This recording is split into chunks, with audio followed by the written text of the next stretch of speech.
Aleluya, Señor, ¿a quién iremos? Tú tienes palabra de vida.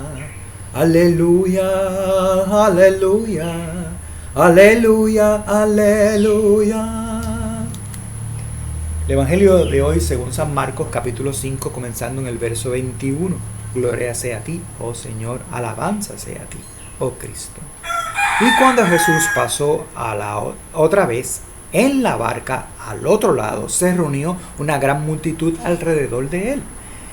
Así que él quedó junto al mar, y vino uno de los oficiales de la sinagoga llamado Jairo, y al verle se postró a sus pies y le rogaba con insistencia, diciendo: mi hijita está al borde de la muerte, te ruego que vengas y pongas las manos sobre ella para que sane y viva. Jesús fue con él, y una gran multitud le seguía y le oprimía. Y una mujer que había tenido flujo de sangre por 12 años y había sufrido mucho a manos de muchos médicos y había gastado todo lo que tenía sin provecho alguno, sino al contrario, había empeorado. Y cuando oyó hablar de Jesús, llegó a él por detrás entre la multitud y tocó su manto, porque decía: si tan solo toco sus ropas, sanaré. Y al instante la fuente de sangre se secó y sintió su cuerpo que estaba curada de su aflicción. Y enseguida Jesús, dándose cuenta de lo que había salido poder de él, volviéndose entre la gente, dijo: ¿quién me ha tocado las ropas? Y los discípulos le dijeron: ves que la multitud te oprime y dices: ¿quién me ha tocado? Pero él miraba alrededor para ver la mujer que le había tocado. Entonces la mujer, temerosa, temblando, dándose cuenta de lo que había sucedido, vino y se postró delante de él. Y le dijo toda la verdad. Jesús dijo: hija, tu fe te ha sanado, vete en paz y queda sana de tu aflicción. Mientras estaban hablando, vinieron de la casa del oficial de la sinagoga, diciendo: tu hija ha muerto, ¿para qué molestas al maestro? Pero Jesús, oyendo lo que se hablaba, dijo al oficial de la sinagoga: no temas, solamente cree. Y no permitió que nadie fuera con él, sino Pedro, Jacobo, Juan, el hermano de Jacobo, y fueron a la casa del oficial de la sinagoga, y Jesús vio el alboroto y los que lloraban y se lamentaban mucho, y entrando le dijo: ¿por qué hacéis alboroto y lloran? La niña no ha muerto, sino que está dormida. Y se burlaban de él. Pero él, echando a todos, tomó consigo al padre, a la madre de la niña y a los que estaban con él, y entró hasta donde estaba la niña. Y tomándola de la mano a la niña, dijo: Talita cumi, que traducido significa: niña, a ti te digo, levántate. Y al instante la niña se levantó y comenzó a caminar, porque tenía 12 años. Al momento quedaron completamente atónitos. Entonces les ordenó, le dio órdenes estrictas de que nadie se enterara de esto. Y le dijo que le dieran de comer a la niña. Hasta aquí el Evangelio de hoy. Palabra de Dios. Alabanza sea a ti, oh Cristo.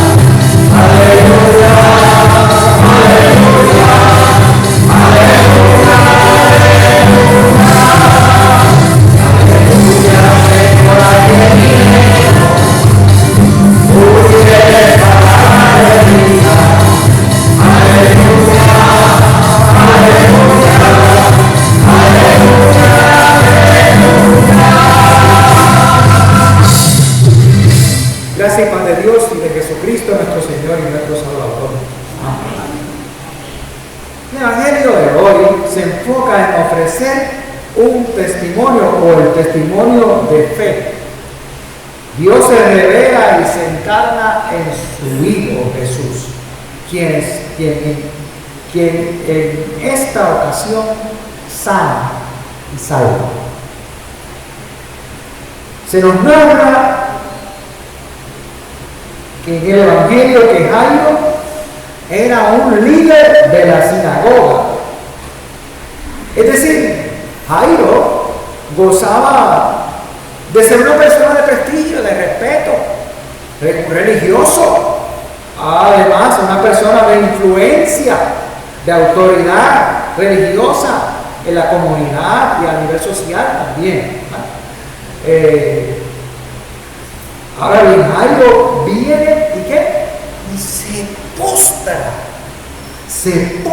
a los pies de Jesús y le ruega que vaya a imponer sus manos sobre su hija, que tenía 12 años, para que sane y viva, porque está a punto de morir.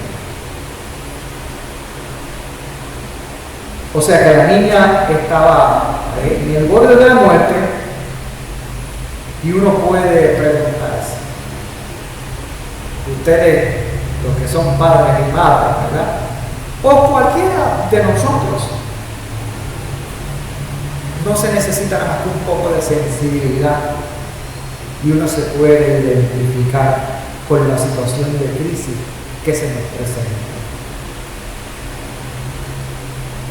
A veces, yo he leído este Evangelio muchas veces, pero siempre a veces se me aprieta el corazón, porque uno se imagina la escena y uno se imagina ese padre en esa desesperación de salvar o sanar y salvar a su hija que estaba a punto de morir.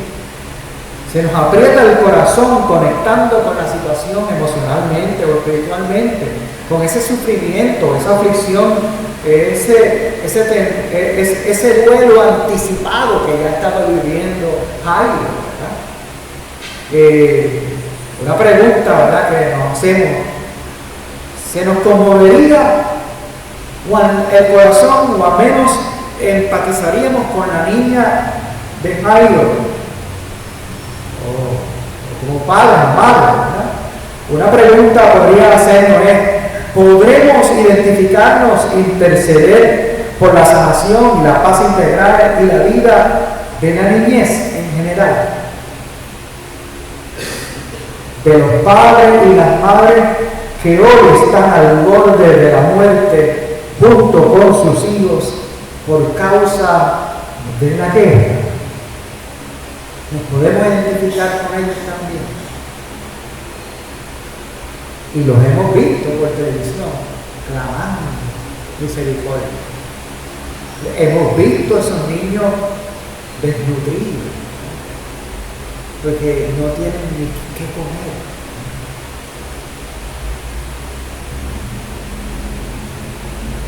O no solamente la guerra, niños, imagínense estos niños, ¿verdad?, que también hemos visto las escenas, ¿verdad?, en televisión al menos,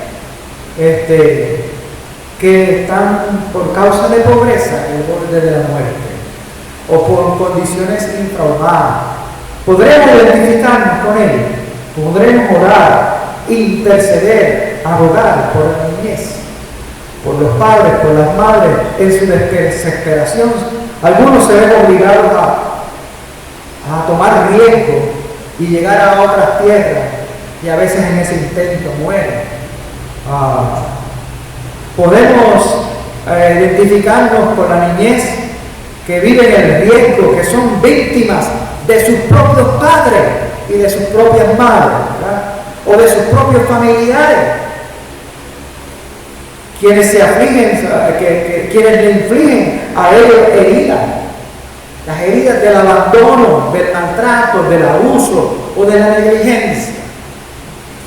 Podremos identificarnos, orar, interceder por la niñez, por los padres y madres que son víctimas del descrimen, de la marginación, de la falta de distribución equitativa, para que ellos puedan alcanzar tan siquiera las necesidades básicas de vida, como sería ropa, zapato, casa y comida. ¿Se acuerdan de esa canción?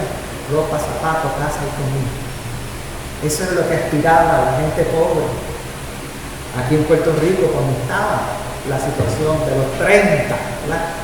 Aquellos de, no sé si algunos de ustedes son de esa época o un poco después de esa época, ¿verdad?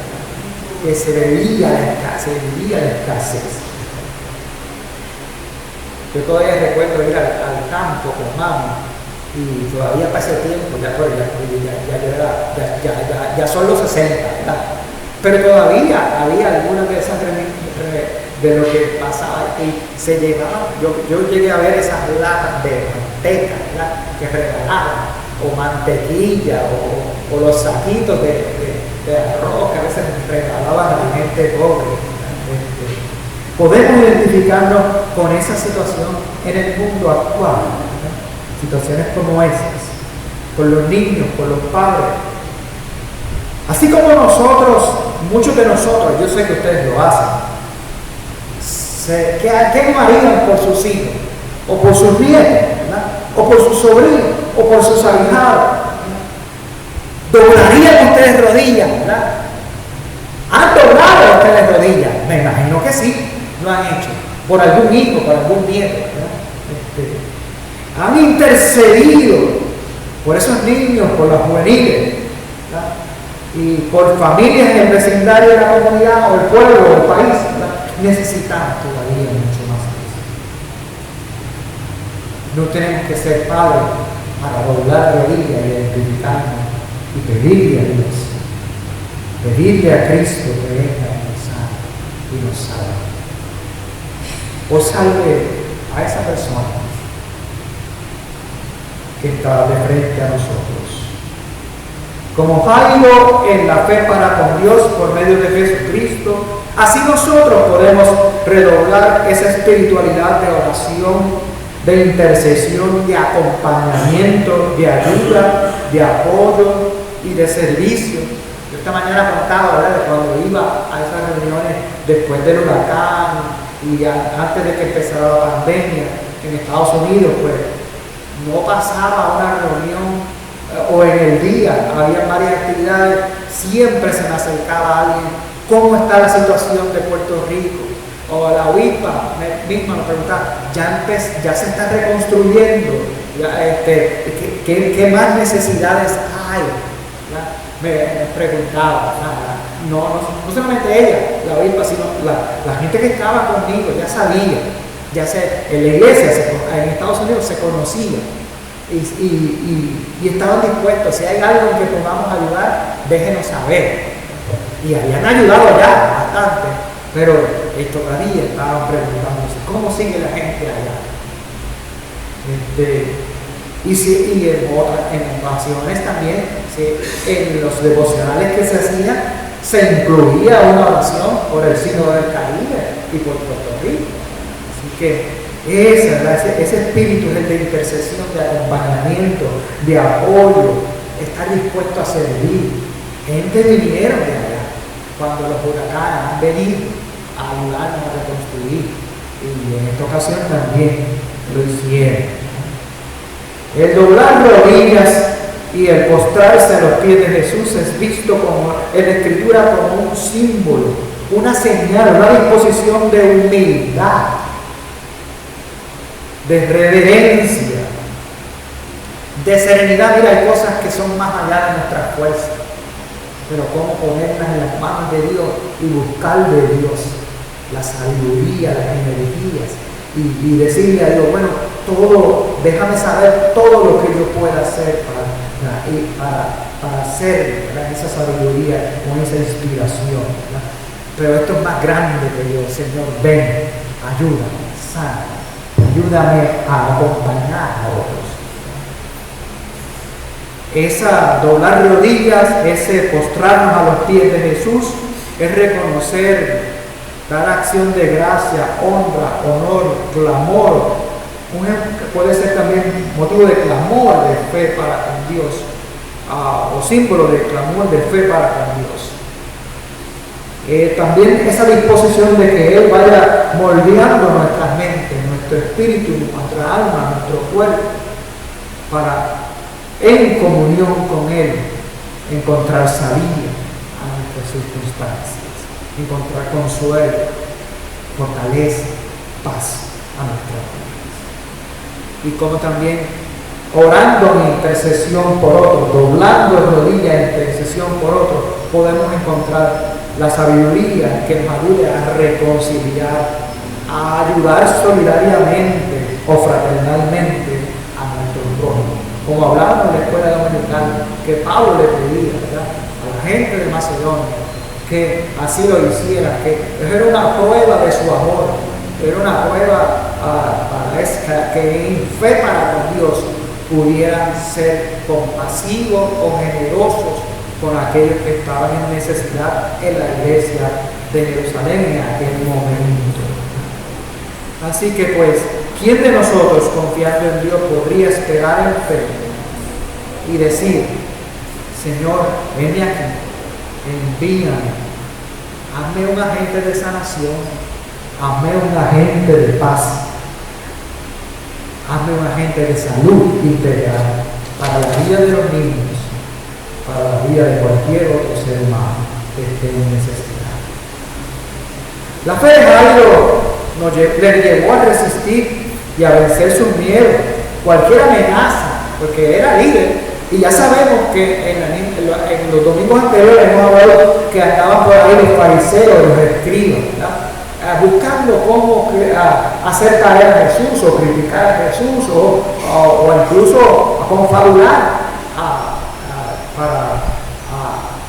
para después lo que hacen al final del Evangelio, que hasta lo llegan a juiciar y pues luego gritan que lo crucifiquen.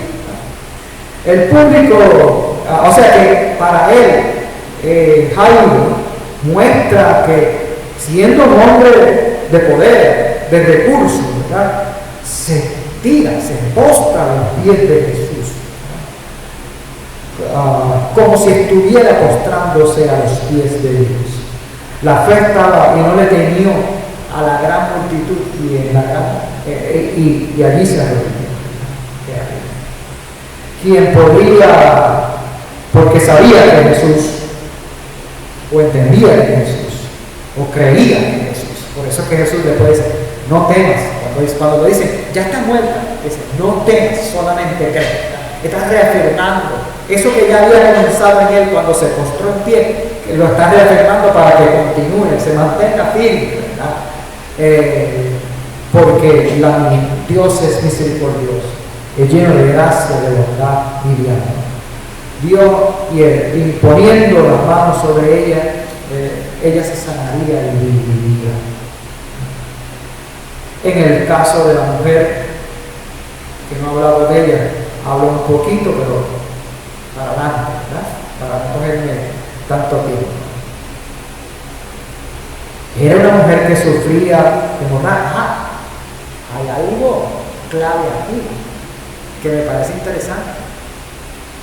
La mujer, ¿por cuántos años padeció del flujo de sangre? 12 años. ¿Y cuántos años tenía la niña? 12 años. Hay cosas como distintas. Jairo era un hombre distinguido, un hombre poderoso, un hombre influyente. ¿Y qué hace? Se postra a los pies de Jesús. Y ahora la mujer había gastado todo. El médico estaba en miseria completa. ¿Y también qué? Se postra a los pies de Jesús.